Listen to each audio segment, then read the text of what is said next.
ನಮಸ್ಕಾರ ಎಲ್ರಿಗೂ. Welcome back to my YouTube channel. ಇನ್ನೇನು ವರಮಹಾಲಕ್ಷ್ಮಿ ಹಬ್ಬ ಸಮೀಪಿಸ್ತಲೇ ಇದೆ. ಎಲ್ಲರೂ ಕೂಡ ವಿಜೃಂಭಣೆಯಿಂದ ಕಾತುರದಿಂದ ವರಮಹಾಲಕ್ಷ್ಮಿ ವ್ರತವನ್ನು, ವರಮಹಾಲಕ್ಷ್ಮಿ ಹಬ್ಬವನ್ನು ಮಾಡಬೇಕು ಅಂತ ಕಾಯ್ತಾ ಇದ್ದೀವಿ. ವರಮಹಾಲಕ್ಷ್ಮಿ ಹಬ್ಬವನ್ನು ಅಥವಾ ಯಾವುದೇ ದೇವಿಯ ಪೂಜೆಯನ್ನು ಮಾಡುವಾಗ ಮಡ್ಲಕ್ಕಿಯನ್ನು ದೇವರಿಗೆ ತುಂಬುವುದು ಕಡ್ಡಾಯ ಆಗಿದೆ. ಅದೇ ರೀತಿ ವ್ರತದ ನಂತರ ಬಂದಂತಹ ಮುತ್ತೈದೆಯವರಿಗೂ ಕೂಡ ಉಡಿಯನ್ನು ತುಂಬುವುದು ಯಾವುದೇ ಅಮ್ಮನವರ ವ್ರತದಲ್ಲಿಯೂ ಕೂಡ ಇರುತ್ತೆ. ಅದಿಲ್ಲದೇ ವ್ರತ ಪೂರ್ಣಗೊಳ್ಳೋದಿಲ್ಲ ಅನ್ನೋದು ಎಲ್ರಿಗೂ ಗೊತ್ತಿದೆ. ಹಾಗಾದರೆ ವರಮಹಾಲಕ್ಷ್ಮಿ ಹಬ್ಬದಂದು ಅಮ್ಮನವರಿಗೆ ಮಡ್ಲಕ್ಕಿಯನ್ನು ತುಂಬೋದು ಹೇಗೆ, ಅದರ ವಿಧಾನಗಳೇನು, ಮಡ್ಲಕ್ಕಿಯಲ್ಲಿ ಯಾವ ಯಾವ ವಸ್ತುಗಳನ್ನ ಹಾಕಬೇಕು ಮತ್ತು ಅದರ ಮಹತ್ವ ಏನು ಅನ್ನೋದನ್ನು ಸಂಕ್ಷಿಪ್ತವಾಗಿ ಇವತ್ತಿನ ವಿಡಿಯೋದಲ್ಲಿ ನೋಡೋಣ. ನಾವು ಯಾವುದೇ ದೇವಿಯ ಆರಾಧನೆಯನ್ನು ಮಾಡುವಾಗ ಅಥವಾ ವರಮಹಾಲಕ್ಷ್ಮಿ ಹಬ್ಬದಂದು ತಾಯಿಗೆ ಮಡ್ಲಕ್ಕಿ ತುಂಬುವಂಥ ಶ್ರೇಷ್ಠ ವಿಧಾನವನ್ನು ಅನುಸರಿಸ್ತೇವೆ. ಅಂದರೆ ಮಡ್ಲಕ್ಕಿಯಲ್ಲಿ ಯಾವ್ಯಾವ ಅಂಶಗಳು ಇರ್ತವೆ ಅನ್ನೋದನ್ನು ನೋಡೋಣ. ಒಂದು ಹೊಸ ತಟ್ಟೆಯನ್ನಾದರೂ ತೊಗೊಳ್ಬೋದು, ಅಥವಾ ಬಾಳೆ ಎಲೆಗಳು ಇರುವಂತಹ ಅಥವಾ ಅವುಗಳು ಸಾಧ್ಯವಾದರೆ ಬಾಳೆ ಎಲೆಗಳು ಸಿಗುವಂತಹ ರಿತ್ತು ಅಂದರೆ ಬಾಳೆ ಎಲೆಗಳಲ್ಲಿ ಅಮ್ಮನವರಿಗೆ ಮಡ್ಲಕ್ಕಿಯನ್ನು ತುಂಬಬೇಕಾಗತ್ತೆ. ಒಂದು ಹೊಸ ತಟ್ಟೆ ಆದರೂ ತೊಗೊಳ್ಬೋದು. ಬಾಳೆ ಎಲೆ ಸಿಕ್ಕಿಲ್ಲ ಅಂತಂದರೆ ಶ್ರೇಷ್ಠ ಅಂದರೆ ಬಾಳೆ ಎಲೆಗಳನ್ನ ತೊಗೊಂಡು ಅದರಲ್ಲಿ 5 ಬೊಗಸೆಯಷ್ಟು ಅಕ್ಕಿಯನ್ನು ಹಾಕ್ಕೊಳ್ಬೇಕು. 5 ಬೊಗಸೆಯಷ್ಟು ಅಕ್ಕಿಯನ್ನು ಹಾಕ್ಕೊಂಡಾದ್ಮೇಲೆ ಯಾವ ಅಕ್ಕಿ ಆದರೂ ತೊಗೊಳ್ಬೋದು. 5 ಬೊಗಸೆಯಷ್ಟು ಅಕ್ಕಿಯನ್ನು ಹಾಕ್ಕೊಂಡು ಬ್ಲೌಸ್ ಪೀಸ್ಗಳನ್ನಾದರೂ ಇಡ್ಬೋದು ಅಥವಾ ಸೀರೆಗಳನ್ನಾದ್ರೂ ಇಡ್ಬೋದು. ದೇವಿಗೆ ಹಸಿರು ಸೀರೆಗಳನ್ನು ಅಥವಾ ಹಸಿರು ಬ್ಲೌಸ್ ಪೀಸ್ಗಳನ್ನ ಇಡ್ತಾರೆ. ಸೀರೆಯನ್ನು ಇಟ್ಟರೂ ಕೂಡ ಒಂದು ಬ್ಲೌಸ್ ಪೀಸ್ಗಳನ್ನ ಇಡಬೇಕು. ಅದರ ಮೇಲೆ ವಿಳ್ಯೆದೆಲೆ ಮತ್ತು ಅಡಿಕೆಗಳನ್ನು ಇಡಬೇಕು. 4 ವಿಳ್ಯೆದೆಲೆ, 2 ಅಡಿಕೆಗಳನ್ನ ಎಷ್ಟಾದರೂ ಇಡ್ಬೋದು. ಅದೇ ರೀತಿ ಕೊಬ್ಬರಿಯ ಒಳಗಡೆ ಡ್ರೈ ಫ್ರೂಟ್ಸ್ಗಳನ್ನು ಹಾಕಿ ಒಂದು ಬೆಲ್ಲದ ಅಚ್ಚನ್ನು ಕೂಡ ಇಡಬೇಕಾಗತ್ತೆ. ಇವೆಲ್ಲ ಸಮೃದ್ಧಿಯ ಸಂಕೇತ. ಅದೇ ರೀತಿ ಮುತ್ತೈದೆಯ ವಸ್ತುಗಳಾದಂತಹ ಅರಿಶಿಣ, ಕುಂಕುಮ, ಬಾಚಣಿಗೆ, ಅದೇ ರೀತಿ ಬಳೆಗಳನ್ನು ಇಡಬೇಕಾಗತ್ತೆ. ಬಾಳೆಹಣ್ಣುಗಳನ್ನು ಇಡಲೇಬೇಕಾಗತ್ತೆ. ಇವುಗಳು ಕೂಡ ಇವೆಲ್ಲ ಸಮೃದ್ಧಿಯ ಸಂಕೇತ ಅಂತಲೇ ನಮಗೆಲ್ಲರಿಗೂ ಗೊತ್ತಿದೆ. ಐಶ್ವರ್ಯ ಪ್ರಾಪ್ತಿ. ಮಡ್ಲಕ್ಕಿಯನ್ನು ದೇವರಿಗೆ ಇಡುವುದರಿಂದ ತಾಯಿಯ ಕೃಪೋಪಾದಿಯಲ್ಲಿ ಸಕಲ ಸಂಪತ್ತು ಮತ್ತು ಅಷ್ಟೈಶ್ವರ್ಯಗಳು ಪ್ರಾಪ್ತ ಆಗ್ತವೆ ಅನ್ನೋ ನಂಬಿಕೆ ಇದೆ. ಅದರ ಜೊತೆಗೆ ನವಧಾನ್ಯಗಳನ್ನು 9 ರೀತಿಯ ಧಾನ್ಯಗಳನ್ನು ಮಡ್ಲಕ್ಕಿಯಲ್ಲಿ ಸೇರಿಸಲೇಬೇಕಾಗತ್ತೆ.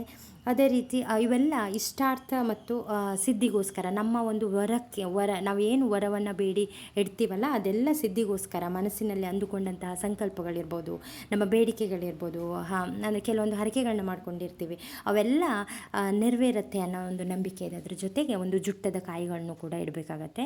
ನವಧಾನ್ಯಗಳು, ಜುಟ್ಟದ ಕಾಯಿಗಳು, ಯಾವುದಾದ್ರೂ ರೀತಿಯ 2 ಅಥವಾ 4 ರೀತಿಯ ಹಣ್ಣುಗಳನ್ನ ಇಡಬೇಕು. ಅದರ ಜೊತೆಗೆ ಅರಿಶಿಣ, ಕುಂಕುಮ, ಹೂಗಳನ್ನು ಯಾವುದಾದ್ರೂ ಗುಲಾಬಿ ಹೂಗಳು ಅಥವಾ ಸೇವಂತಿಗೆ, ಮಲ್ಲಿಗೆ, ಯಾವ ಹೂಗಳನ್ನಾದರೂ ಇಡ್ಬೋದು. ಇವೆಲ್ಲ ಸೌಭಾಗ್ಯದ ಪ್ರತೀಕ ಅಂತ ಹೇಳ್ತಾರೆ. ಅಂದರೆ ಅರಿಶಿಣ, ಕುಂಕುಮ ಮತ್ತು ಬಳೆಗಳೆಲ್ಲ ದೀರ್ಘ ಸುಮಂಗಲಿತ್ವ ಮತ್ತು ದಾಂಪತ್ಯ ಜೀವನದ ನೆಮ್ಮದಿಯನ್ನು ಸೂಚಿಸಿದರೆ, ಮಡ್ಲಕ್ಕಿಯಲ್ಲಿ ಇಡುವಂತಹ ಇವೆಲ್ಲ ನವಧಾನ್ಯಗಳಿರ್ಬೋದು, ಬೆಲ್ಲ ಇರ್ಬೋದು, ಅಕ್ಕಿ ಇರ್ಬೋದು, ಹಣ್ಣುಗಳಿರ್ಬೋದು, ಇವೆಲ್ಲ ಐಶ್ವರ್ಯ ಪ್ರಾಪ್ತಿಯನ್ನು ಸೂಚಿಸ್ತವೆ. ಇದಿಷ್ಟು ಮಡ್ಲಕ್ಕಿಯಲ್ಲಿ ಕಂಪಲ್ಸರಿ ನಾವು ಇಡಲೇಬೇಕಾಗತ್ತೆ. ಮಡ್ಲಕ್ಕಿ ಇಡೋದ್ರಿಂದ ಇಷ್ಟೆಲ್ಲ ಐಶ್ವರ್ಯ ಪ್ರಾಪ್ತಿ ಆಗುತ್ತೆ ಅನ್ನೋ ನಂಬಿಕೆಗಳಿದೆ.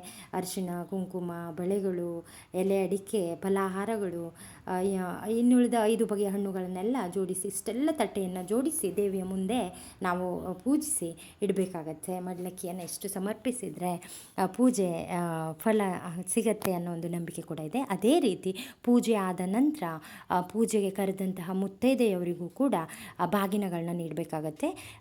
ನಮ್ಮ ಕೈಲಿ ಎಷ್ಟು ಸಾಧ್ಯವೋ ಅಷ್ಟು ಬಾಗಿನವನ್ನು ನೀಡ್ಬೋದು. ಕಂಪಲ್ಸರಿ ಅದೇ ಕೊಡಬೇಕು ಇದೇ ಕೊಡಬೇಕು ಅಂತ ಇಲ್ಲ. ಬಟ್ ಬಾಗಿನವನ್ನು ಕೊಡುವಾಗ ವಿಳ್ಯೆದೆಲೆಯ ಮೇಲೆ ನೆನೆಸಿದಂತಹ ಕಡಲೆಗಳನ್ನು ಇಟ್ಟು ₹1 ಕಾಯಿನನ್ನು ಇಟ್ಟಾದರೂ ಕೊಡ್ಬೋದು, ಅಥವಾ ನಮ್ಮ ಯಥಾಶಕ್ತಿ ನಮ್ಮಲ್ಲಿ ಎಷ್ಟಾಗುತ್ತೋ ಅಷ್ಟು ಕೊಡ್ಬೋದು.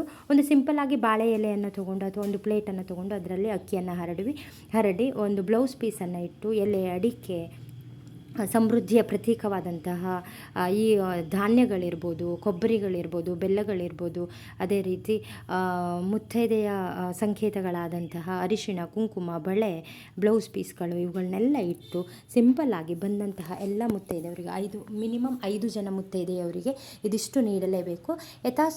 ಶಕ್ತಿ ಜಾಸ್ತಿ ಜನ ಬಂದರೂ ಕೂಡ ಇವುಗಳನ್ನ ಕೊಡ್ಬೋದು.